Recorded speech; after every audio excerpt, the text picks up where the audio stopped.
Ramoji group అధినేత చెరుకూరి రామోజీరావు గారు ఈరోజు జూన్ 8వ తేదీ తెల్లవారుజామున మరణించడం జరిగింది. కృష్ణా జిల్లా పెదపారుపూడిలో వ్యవసాయ కుటుంబంలో రామోజీరావు గారు 1936 నవంబర్ 16న జన్మించారు. ఇతని అసలు పేరు చెరుకూరి రామయ్య.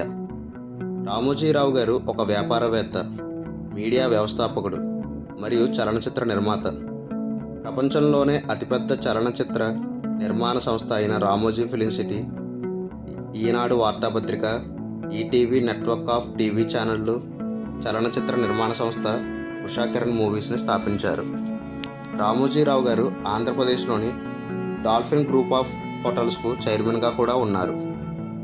రామోజీరావు గారు తెలుగు సినిమాలలో తన రచనలకు గాను 4 సౌత్ ఫిలింఫేర్ అవార్డులు, 5 నంది అవార్డులు మరియు నేషనల్ ఫిలింఫేర్